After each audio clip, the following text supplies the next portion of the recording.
Só para dar um pouco. Bom, agora eu vou começar oficialmente. Então, esse About Day é sobre a lei do motorista. Todos estão acompanhando a recente decisão do STF, agora de 30 de junho, que invalidou determinados trechos da lei do caminhoneiro, da lei 13.103 de 2015. São vetos preocupantes, estão por 8 votos a 3. Jefferson, me corrija se não foi esse o placar. Os ministros anularam tópicos relacionados à jornada de trabalho, pausas para descanso, repouso semanal, além de não ter deixado clara a vigência dessas novas regras, né? Isso é uma incógnita ainda, tudo indica que a gente vai ter que realmente esperar a publicação do acordo para entender como que a gente pode se posicionar aqui dentro do setor em relação às novas regras de forma... Perdão, alguém me mutou sem querer. Vocês estavam me ouvindo? Estamos te ouvindo, Marcelo. Perfeito. Ótimo. Então, é uma lei, são vetos que estão gerando muitas dúvidas aqui no nosso setor, para quem foca principalmente no transporte rodoviário de carga, tanto para quem tem motoristas CLTs, quanto para quem trabalha com agregados. Então, a ideia é a gente entender a partir da apresentação do Jefferson como que a gente pode se posicionar, o que que a gente já pode fazer, aquilo que a gente tem que esperar, de repente, o acordo ser publicado para a gente tomar algumas decisões mercadológicas mais estratégicas e que vão gerar um estresse maior para o nosso setor, para as empresas. Vou aproveitar e já apresentar o Jefferson. O Jefferson, ele é especialista nas áreas civil e trabalhista no setor focado em TRCs, em transporte rodoviário de carga, por mais de 20 anos, além de ser advogado e sócio do escritório Paulo Teodoro Advogados. Ele também é assessor jurídico da CNT, da confederação à qual nós somos filiados. A CNT, só para lembrar, é amicus curiae da ação no STF e vem acompanhando ativamente todas as etapas do processo, e a ideia é que o Jefferson também possa trazer alguma luz aí para a gente sobre o que esperar, né, da CNT como próximos passos, como que a gente pode contribuir com a CNT para que a gente possa tentar reverter, se há que ainda como, né, Jefferson, reverter alguns desses vetos. Então, esse é o contexto. Eu espero que vocês, associados, possam aproveitar ao máximo. A ideia é que ele faça uma apresentação, então, de novo, e ao final ele abre para perguntas e respostas. Fiquem super à vontade para levantar a mãozinha, abrir o microfone, pedir a palavra ou mandar pergunta no chat. A Juliana Takahara e a Silmara vão me ajudar a ler as perguntas. E acho que é isso. Vou deixar o Jefferson se apresentar. Jefferson, por favor, a palavra é sua. Fica à vontade para já projetar também a sua apresentação. E bom proveito, pessoal. Bom abaldeio aqui para todo mundo, tá? Obrigado, Marcela. Marcela, eu queria agradecer o convite. Me sinto honrado aqui em falar na Vol e também honrado aí das pessoas que estão aí nos prestigiando com essa palestra. Eu vou iniciar a apresentação aqui, que eu acho que é o objetivo de todos. Só um ponto importante que às vezes todo mundo acaba não entendendo essa questão é o seguinte, é que nós não temos uma lei, nós temos uma decisão judicial. Nós tínhamos uma lei que nos permitia trabalhar de uma forma com uma gestão mais flexível, e agora a decisão do STF acabou engessando nossa operação, que é o que nós vamos ver aqui. Mas antes de eu iniciar exatamente no tema, né, eu gostaria só de apresentar o escritório. Lá nós somos 3 sócios, eu e o Paulo somos os sócios fundadores do Paulo Teodoro Advogados Associados. O doutor Paulo é o que a gente fala lá, ele é o diretor jurídico geral. Eu fico na área trabalhista, sindical e civil, o Reinaldo na parte societária e tributária. Como a Marcela já falou, nós prestamos assessorias para as entidades, e aí nós temos aí tanto o sindicato, que é o SETSENG, que é o Sindicato das Empresas de Transporte e Carga do Estado de Minas Gerais, para a Federação das Empresas de Transporte e Carga de Minas Gerais, e para a Confederação Nacional de Transporte. Nós damos assessoria tanto na área trabalhista, sindical e tributária, junto à CNT. E estamos aí junto com a CNT nessa briga aí da ADI aí lá no Supremo Tribunal Federal. Como mais ou menos eu já disse ali as áreas de cada sócio que tem responsabilidade, as nossas áreas ali, a trabalhista, tributária, civil, contratos, relações sindicais e societárias, ou seja, nosso sindicato, nosso escritório é focado na área empresarial e nessa área empresarial, inclusive na questão preventiva. Nós costumamos dar lá treinamentos junto ao Setseng. Eu vejo aqui que tem algumas empresas aqui que são de Minas ali, já deve ter feito treinamento com a gente lá no Setseng e já sabe como é que funciona o nosso sistema, a forma bem didática ali. E aqui na apresentação eu vou tentar ser bem didático, em razão dessa decisão do STF e a lei do motorista, de modo a não só a estancar algumas dúvidas, mas também de passar algumas orientações, algumas questões que nós já estamos aí trabalhando juntos, né? Bom, antes da gente falar do aspecto negativo, que a gente só procura tentar o aspecto positivo, é importante a gente lembrar o seguinte, é que quando saiu a Lei 13.103 de 2015, houve um clamor muito grande da categoria profissional, porque existia a 12.619, e a 12.619 engessava o setor operacional e comercial e até mesmo o RH das empresas de transporte de carga. Então, houve necessidade de fazer algumas adequações na Lei 12.619, que é a lei, que é a primeira lei que surgiu, de modo a tornar o transporte flexível e permitir que as empresas fizessem ali a sua operação de transporte de uma forma mais dentro do que é o sistema. E aí, em razão dessa nova lei, como ela criou várias questões, todas as questões, todos os temas foram contestados no STF. Desses temas, nós temos o seguinte, são 15, mais um, esse um aí com interrogação, que foram declarados constitucionais, ou seja, o STF reconheceu como válido, eles podem ser utilizados pelas empresas. E isso é importante. Nós vamos ver aqui quais foram os pontos que foram declarados constitucionais pelo STF. E isso também nos auxilia até mesmo no nosso dia a dia, né? Então, nós temos aí a redução do intervalo para refeição, ele veio com a reforma trabalhista, e isso já era, inclusive, tem ações correndo no Supremo Tribunal Federal sobre a redução da reforma trabalhista, e nessa decisão da ADI 5322, da lei do motorista, o STF está validando isso. O exame toxicológico, apesar de que quando saiu a 12.609 e a 13.103, eu achei que o setor do transporte não haveria mais nenhum motorista com substância psicoativa, mas depois quando a gente começa a estudar o exame toxicológico, nós percebemos que a história é outra. A prorrogação da terceira e quarta horas extras, por meio de acordo com a convenção coletiva, ou seja, aqueles estados onde as convenções coletivas permitem a prorrogação da terceira e quarta horas extras, tem uma possibilidade de exigir dos seus trabalhadores uma jornada de 12 horas por dia, sendo que o que nós temos hoje pela CLT, sem ter essa previsão na 13.103, é no máximo 10 horas por dia. Flexibilidade da jornada. O que acontece? No setor de transporte, o motorista precisa ter um momento que ele pode iniciar mais tarde, pode iniciar mais cedo, justamente por causa da dinâmica do transporte, que às vezes teve algum empecilho, algum tipo de transferência que estava sendo feita, que teve algum problema, engarrafamento, acidente na estrada. Então, isso tudo permite que você possa flexibilizar a jornada e trabalhar com ela no dia a dia.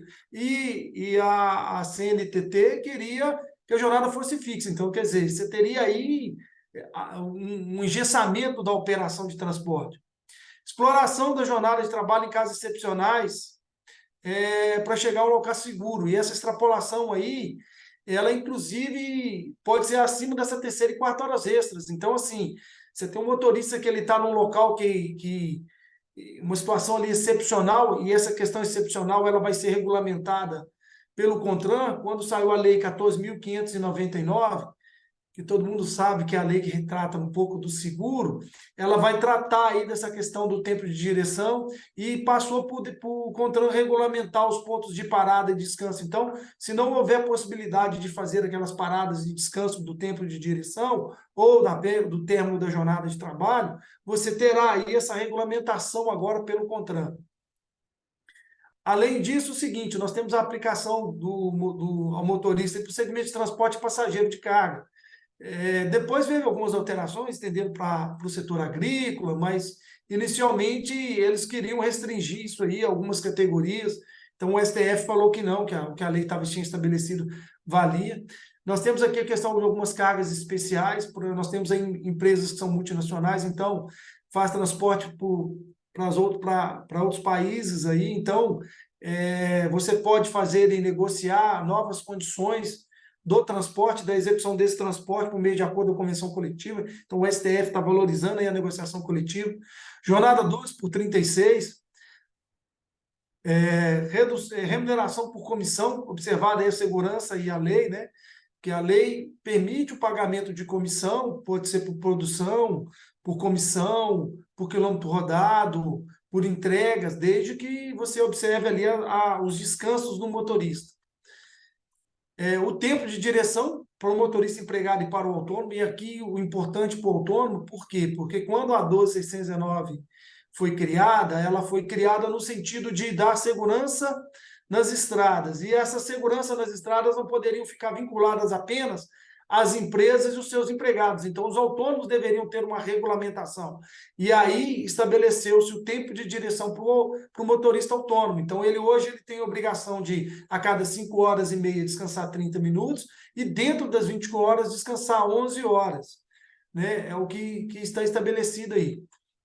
Condições de segurança sanitárias e de conforto dos locais de descanso. Então, isso foi assegurado, e aí lá na lei existiam vários locais que poderiam ser concedidos, e a CNTT estava contestando, vendo que deveria ser restringida a lei, ou alguns locais não deveriam ser colocados para descanso. O TAC auxiliar para algumas empresas que trabalham com transportador autônomo de carga, e aí esse transportador autônomo de carga precisa se substituir. A Lei 11.442 veio, né, por meio da 1303, estabeleceu o TAC auxiliar para que ele possa fazer a substituição ali na execução do serviço de transporte. Descanso do veículo será considerado jornada de trabalho. Quantas vezes a gente tem demanda trabalhista aí de pedindo que o motorista que dorme no veículo, ele vigia e tem direito à hora extra. Então, isso foi um reconhecimento da decisão. As conversões de multas em advertência, no início da 12.9 até a 13.103, nós tivemos aí um problema muito grande, aí foram várias atuações, as empresas sofreram muito com isso. Então, as multas foram convertidas em advertência, então isso aliviou as empresas naquele momento. E aí tem 2 pontos, um é aquele que eu falei, que foram 15 temas, e um com interrogação, é esse aí do motorista em viagem de longa distância, porque é o seguinte, se ele termina a jornada e faz o descanso na cabine do veículo, ele não está trabalhando, é o que está no anterior. Só que esse dispositivo de viagem de longa distância, e ele tem a ver com aquela jornada, porque nós temos dentro da lei do motorista a jornada de 24, a viagem de 24 horas e a viagem superior a uma semana, superior a 7 dias. Essa regulamentação que eu estou dizendo aqui é para viagens acima de 7 dias. Então, nessas viagens de 7 dias, o motorista vai estar nas estradas e ele termina a jornada, vai descansar no caminhão. Só que aí, ao tempo, isso aí era considerado como tempo de espera, esse descanso do motorista. E agora que o tempo de espera foi declarado inconstitucional, esse dispositivo perdeu aí o objetivo, e até meio também contraditório com o que foi declarado pelo STF, de que o motorista e o ajudante podem descansar no veículo. E aqui, nos casos em que o motorista tem que acompanhar o veículo transportado por qualquer meio onde ele siga embarcado, em que o veículo dispõe de cabine leito ou embarcação dispõe de alojamento para o gozo do intervalo de repouso diário previsto no artigo 235, que é aquele de 11 horas de intervalo de prevenção, o tempo será descanso. Quer dizer, se você tem lá, você vai no norte do país, né, vai fazer lá a transposição do Rio Amazonas, lá você pode demorar algum determinado tempo. Então, o motorista descansando dentro do veículo, lá na cabine leito, é tempo de descanso. Então, é o reconhecimento da lei, e o STF entendeu que essa disposição da 13.103 era constitucional e não deveria ser entendida como jornada de trabalho, tempo à disposição. E aí nós vemos os aspectos negativos. Quais são os aspectos negativos do STF? É importante a gente entender que foram 4 temas, quer dizer, nós temos aí, dos 20 temas que foram contestados, que foram esses que eu apresentei aí, os 16 anteriores, mais esses 4, quer dizer, 16 são declarados condicionais e 4 temas foram declarados inconstitucionais. o problema, que todos aqueles são importantes, mas esses outros 4 temas são que impactam muito na operação das empresas de transporte. Esse é o problema. E quais são esses, né? É o tempo de espera. O que é o tempo de espera? Era aquele tempo que o motorista, quando ele estivesse aguardando a carga e a descarga, ele não era considerado como o tempo de jornada, e ali poderia-se entender que dentro do tempo de espera ali ele estava descansando, como era excluído da jornada, inclusive na própria Lei 13.103 estabelecia que os descansos de 11 horas, ou até mesmo no intervalo para alimentação, poderiam ocorrer dentro do tempo de espera, ou seja, o tempo de espera era o momento de descanso do motorista, por isso era excluído da jornada de trabalho. O fracionamento das 11 horas, por que o fracionamento? Porque às vezes nós tínhamos aí, que é 8 mais 3, né? E essas 3 às 16 horas seguintes. O motorista estava em uma viagem, quando ele estivesse voltando próximo aí, do dia anterior aí para chegar ao seu destino, ele poderia descansar um pouco menos, essas 8 horas, iniciar a viagem, para chegar ali mais rápido e ficar em casa ali por mais tempo, né? Um tempo de gozo. Mas não foi esse o entendimento do STF. E o descanso semanal. E aí, o descanso semanal, nós tínhamos o fracionamento e o acúmulo. Normalmente, o fracionamento não era viável para nenhuma empresa, porque como é que você vai ficar fracionando o descanso do motorista lá em viagem, o veículo tinha que ficar parado? Normalmente, as empresas utilizavam o acúmulo. Por quê? Porque quando o motorista estava numa viagem acima do 7º dia, desse 7º dia, o que a empresa fazia? Olha, ele acumulou um descanso, quando ele voltava, dava 2 folgas para ele, a folga daquela semana e a folga desse acúmulo. O motorista tinha mais tempo em casa e não descansava na estrada. Aí o STF declarou inconstitucional o acúmulo do descanso semanal remunerado. Agora nós temos que dar folga no 7º dia. E motorista em dupla e o descanso no veículo em movimento. Nós tínhamos situações em que, às vezes, você tinha 2 motoristas, um dirigindo e o outro descansando, às vezes dormindo, até na cabine eleita ali do veículo e tal. Então, o STF entendeu que isso não poderia ser mais permitido. Então, são esses os temas, né, os 4 temas. Os que impactam mais são esses 3, o tempo de espera, o fracionamento e o descanso semanal remunerado. E aí, o que nós temos? O efeito da decisão. O que acontece é o seguinte: quando o STF declara que é inconstitucional determinada norma, esse efeito é imediato. Então, e esse efeito imediato, ele tem a repercussão a partir da publicação da ata de julgamento. Essa ata foi feita no dia 12 de julho de 2023. Ainda não houve a publicação do acordo. E a vigência dele? Pô, então quer dizer que, a partir do momento que eu tenho uma decisão, ela tem efeito imediato. Mas ela vale a partir de quando? Aí vai depender da publicação do acordo ou do recurso, um pedido de modulação dos efeitos. E quais são as hipóteses? Desde a vigência da lei. Desde a vigência da lei, por quê, gente? Pelo seguinte: quando o STF publica a ata, e na ata de julgamento ele não estabelece a modulação dos efeitos, para dizer, olha, vai iniciar a data tal, ou é a partir da data tal, inicialmente nós temos o seguinte, que a lei foi viciada desde o nascedor. Então, até agora, nós temos o seguinte, que a inconstitucionalidade já está valendo desde 2015, e que hoje nós temos um passivo enorme nas empresas. Qual que é a orientação que a gente tem? Imediatamente adequar as operações, é o que nós vamos ver aqui mais à frente. Mas o acórdão pode, porque o acórdão ele pode colocar alguns fundamentos, ele pode colocar entre os pares deles lá, né, os ministros do Supremo Tribunal Federal, a redação do acórdão, e ele pode dar um efeito de modulação nesse acórdão. Se ele não der essa modulação dos efeitos, ou seja, a partir de quando ele vai ter uma vigência, nós podemos entrar com recurso pedindo a modulação. E aí esse pedido, ele pode ser a partir da publicação do julgamento, que seria dia 12 de julho, ou seja, para trás o que consolidou, para nós é o mais interessante, né? Consolidou ali, eu só conserto daqui para frente. Ou, a partir da publicação do acordo, aí melhor ainda, quer dizer, nós temos aí um prazo para adequar, ou um outro momento que o STF entender. Então, assim, para dizer a vigência dessa decisão, nós não temos ainda. O que eu posso dizer é que ela já está valendo a partir da publicação da ata de julgamento do dia 12, porque na ata não falou a modulação dos efeitos. Então, nós temos que imediatamente tomar as medidas jurídicas aí, no sentido de, não só jurídicas, administrativas, operacionais e comerciais, para adequar a empresa à decisão do STF. E aí eu coloco uma decisão, eu não vou ler essa decisão, está na apresentação, eu disponibilizei essa apresentação para a Marcela, aí a Marcela pode disponibilizar para vocês, mas é só para chamar a atenção para isso. Onde eu grifei ali, está assim, ó, quando, né, no julgamento de mérito dessa ou daquela controvérsia, o STF deixa de se pronunciar acerca da eficácia temporal do julgado, é de se presumir que o tribunal deu pela ausência de razões de segurança jurídica e de interesse social.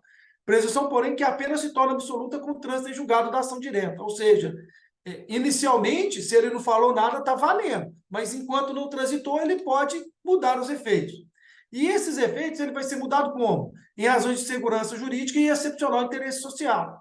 E nós temos um interesse social muito grande aí, porque o impacto da decisão ele repercute não só nas operações, mas ele gera um passivo trabalhista muito grande para as empresas.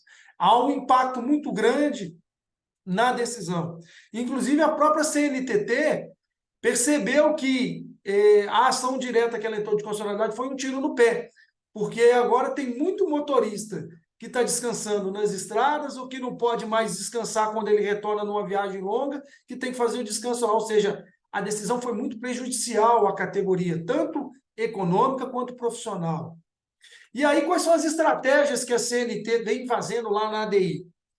Inicialmente, um peticionamento simples dentro do processo, pedindo a suspensão dos processos até julgamento. Porque eu acredito, porque eu já tenho aqui no escritório algumas decisões de juízes do trabalho já aplicando a decisão do STF e mandando pagar ali o tempo de espera como integrante da parte da jornada e horas extras, declarando o fracionamento irregular e mandando pagar horas extras em razão do fracionamento. Então, assim, esse é o primeiro pedido que vai ser feito. E isso tem feito, antes de fazer esse peticionamento, tem se buscado aí uma audiência para explicar aí essa petição e apresentar lá para ver se o STF, antes do julgamento aí ou antes da publicação do acordo, né? A outra coisa é o seguinte, é que, saindo o acordo, entrar com um recurso de embargos de declaração, com pedido de modulação dos efeitos e suspensão de todos os processos. Porque caso o STF, no acordo, não dê a modulação dos efeitos, nós teremos que acionar isso, porque se nós não fizermos isso, nós já sabemos que o impacto no setor é muito grande.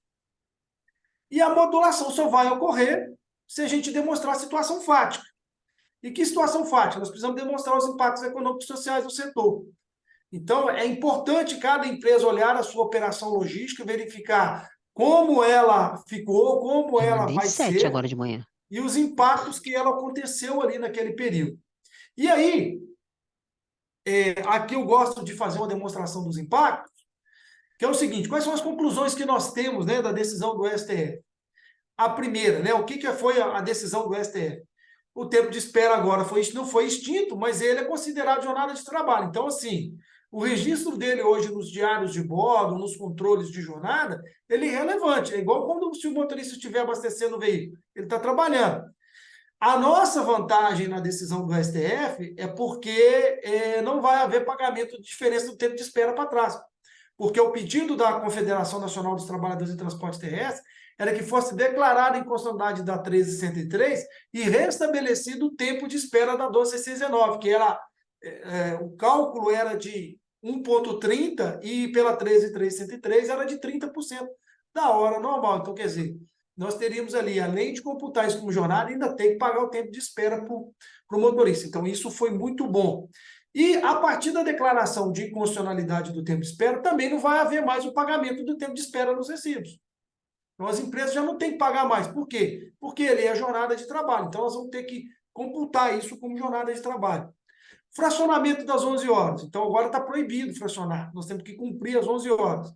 E como ainda não houve o acordo, mas nós pegamos aí um trecho do voto do ministro Alexandre de Moraes, e no fundamento dele ele está dizendo que isso é um direito indisponível do trabalhador. É um direito social indisponível. E se é um direito social indisponível, nós temos um problema muito sério. Por quê? Porque as convenções coletivas e os acordos coletivos de trabalho não podem regulamentar esse tipo de situação. E por que não podem?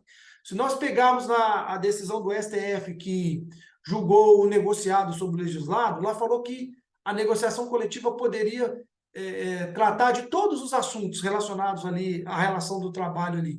Só não poderia tratar de direitos indisponíveis, como o adicional das horas extras, férias, 13º. E aí o STF, né, no fundamento do voto do Alexandre de Moraes, que foi o voto condutor, e a Marcela fez uma introdução aí dizendo que o voto foram 8 mais 3, mas na verdade, assim, os 11 foram constitucionais, foram unânimes aí na declaração de constitucionais. Os 3 que divergiram, eles estavam estendendo a inconstitucionalidade para mais outros dispositivos. Um deles era aquele da prorrogação da 3ª e 4ª horas extras.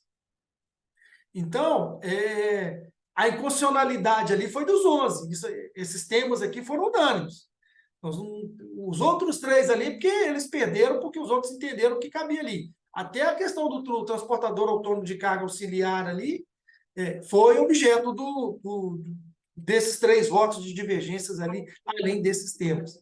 E aí nós temos também o acúmulo do descanso semanal remunerado, que o STF também proibiu, então agora eu tenho a cada 6 dias, o 7º eu tenho que dar folga, e no mesmo trecho lá dos fundamentos do voto do ministro Alexandre de Moraes, ele está dizendo que é um direito social indisponível. Se é um direito social indisponível, nós não podemos tratar isso em acordo com a convenção coletiva. Além disso, o seguinte, motorista em dupla, em descanso no veículo em movimento, bom, o STF, além de dizer que está proibido, ele disse o seguinte, que as estradas são precárias e contraria a segurança e saúde do trabalhador. E como você não pode fracionar e nem fazer o descanso dentro da cabine do veículo, que é um direito social indisponível, também você não pode tratar isso mais como nas negociações coletivas, porque é um direito indisponível.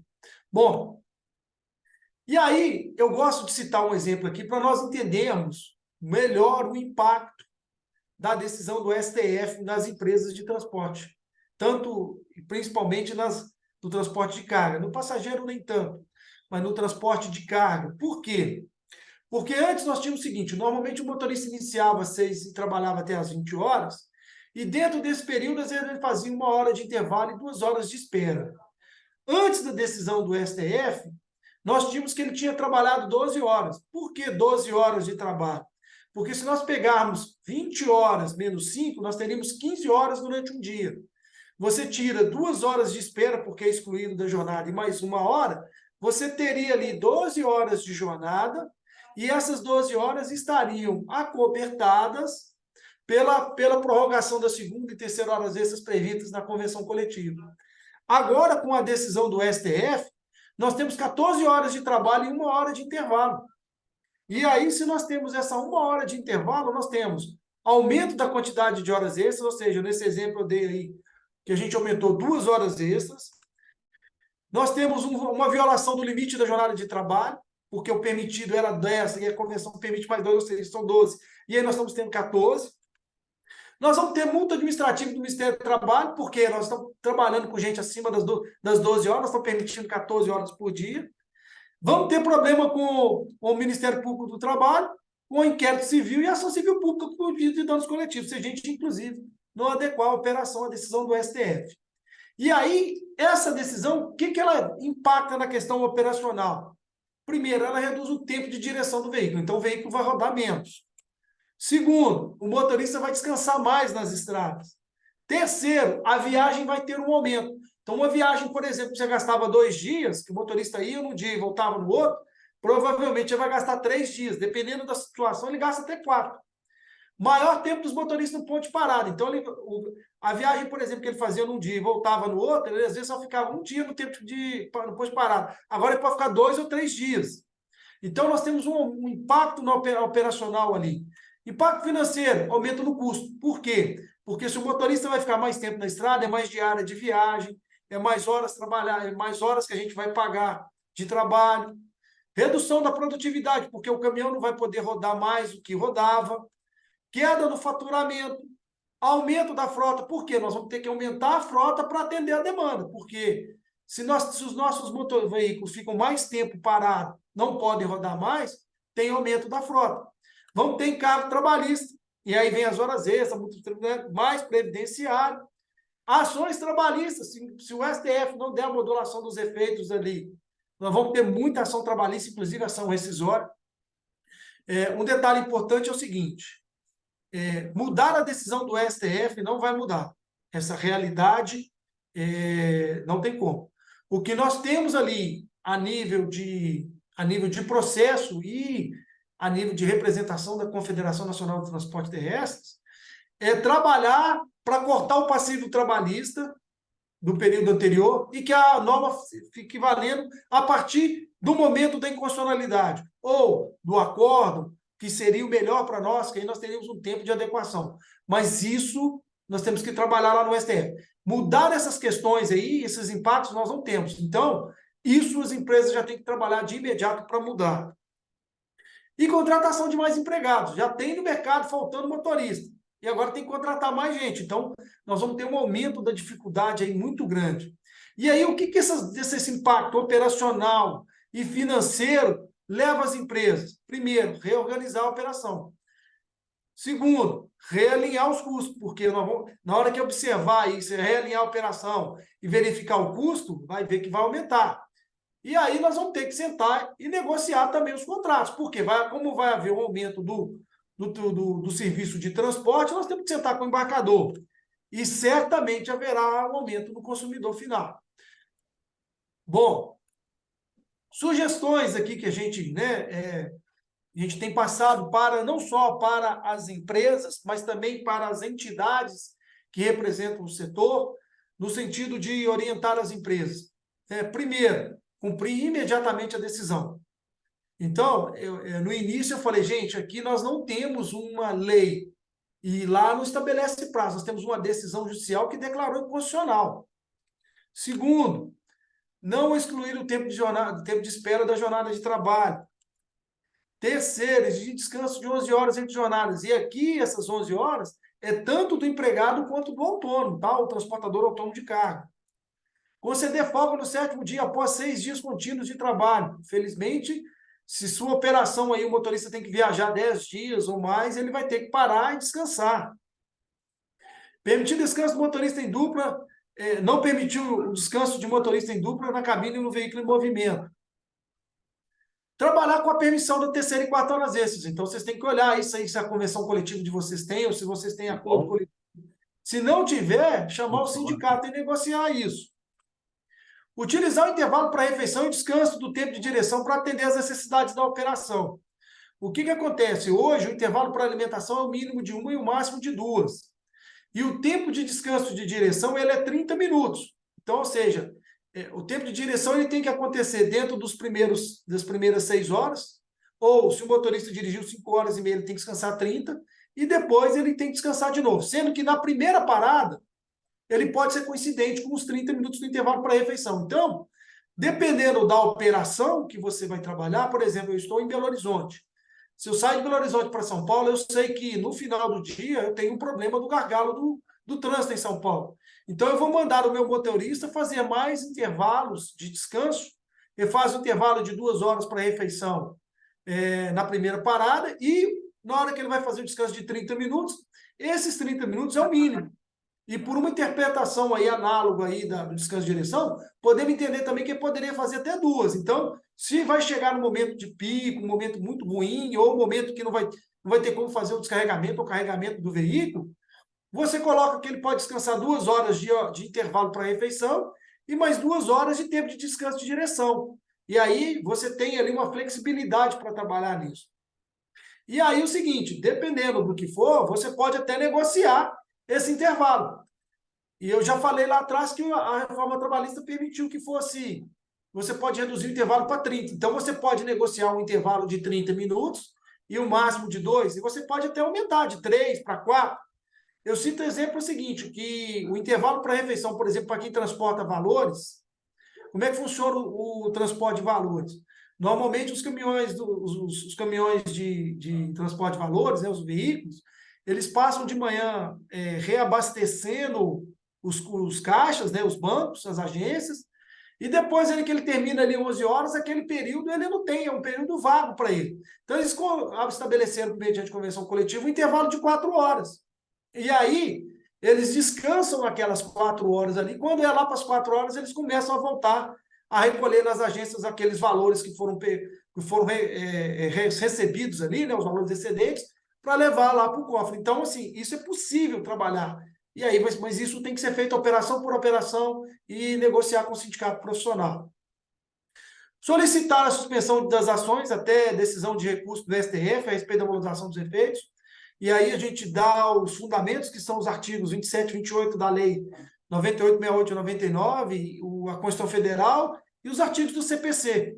Porque se você não trabalhar no pedido de suspensão das ações, até que seja dada aí a modulação dos efeitos, o que acontece? Nós temos ali decisões que, como só tem a ata de julgamento, ele está pegando todo o período pretérito e reconhecendo como jornada de trabalho em tempo de espera. Não penou reconhecendo o fracionamento das 11 horas. E isso gera, por exemplo, naquele exemplo anterior que eu dei ali, se eu tenho 2 horas extras, mais 3 horas extras por obrigação, são 5 horas extras por dia. Imagina o custo que é isso. Então, é solicitar a suspensão. E aí a gente vem trabalhando junto com as entidades para ir procurar os presidentes dos tribunais, para explicar essa questão da modulação dos efeitos do STF, para pedir aos juízes para declararem aí a suspensão dos processos até sair a modulação dos efeitos. É claro que essa decisão é exclusiva de cada juiz. A gente pede ao tribunal para dar ali uma nota orientativa, né? E a decisão, mas cabe ao juiz de cada processo, cada vara, cada situação. Orientar as empresas a procurarem os clientes, por quê? Porque a partir do momento que você tem o aumento do custo, o aumento no setor operacional e o aumento do custo financeiro, você tem que renegociar o frete, que é o que a gente falou ali anteriormente. E como é que você vai renegociar o frete? Com base na onerosidade do contrato. O Código Civil está aí para isso.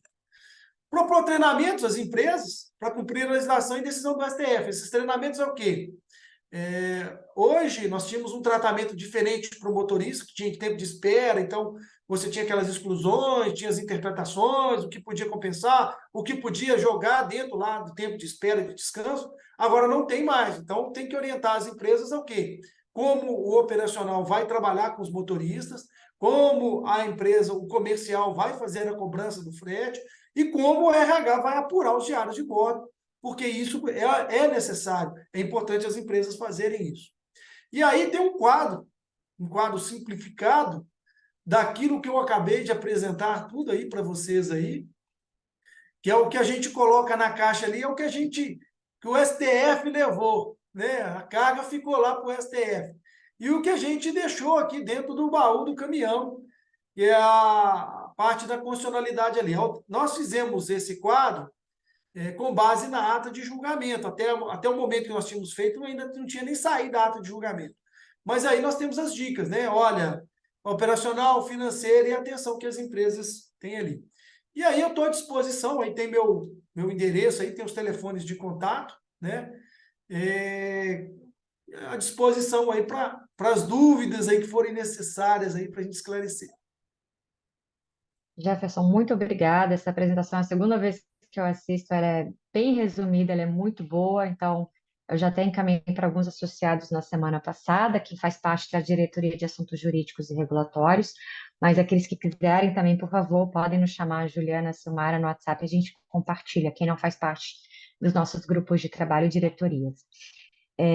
Jefferson, o que você... Já vou abrir aqui para perguntas, mas antes eu queria que você falasse um pouquinho quais são as perspectivas de ações da CNT em relação ao pedido de modulação, que é o que nos restou fazer, e qual que é a chance do STF aceitá-lo, haja vista alguns precedentes, né, que o STF nos deixou aí. Qual que é a sua avaliação sobre os próximos passos e da gente conseguir esse efeito de modulação?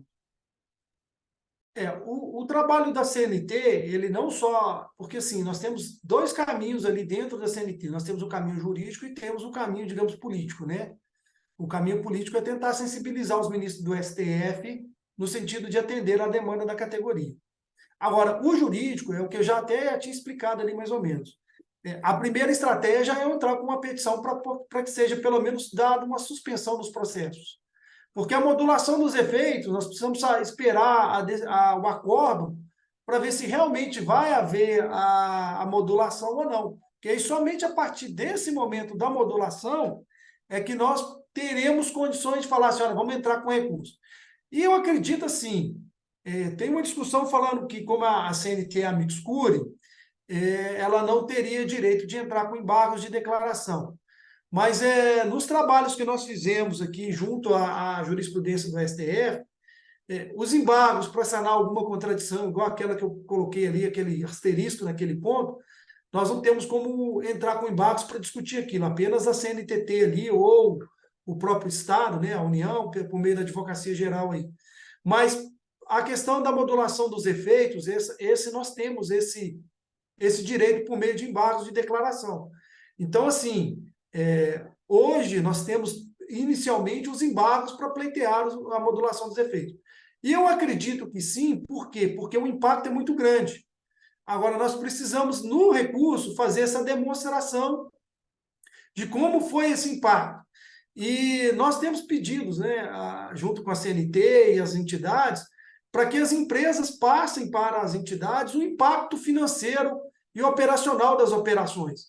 Não só para demonstrar que aquilo tem uma repercussão muito grande, não só a nível de tratamento dos trabalhadores, que vão ficar mais tempo nas estradas, mas da redução do transporte, da redução da operacionalidade, do aumento do custo.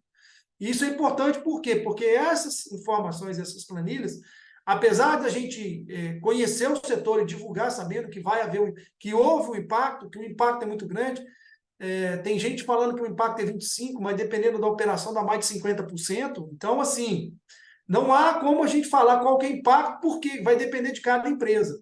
Se nós tivermos um demonstrativo disso e demonstrar a parte social, a minha esperança é do STF da modulação dos efeitos, pelo menos deixar daqui para frente. Perfeito. Pessoal, a Ju já compartilhou no chat, para quem não viu ainda a apresentação do Jefferson, depois quem quiser também pedir para o WhatsApp, fica à vontade. Eu vou pedir para a Ju interromper a gravação agora, e essa gravação também vai estar disponível para você.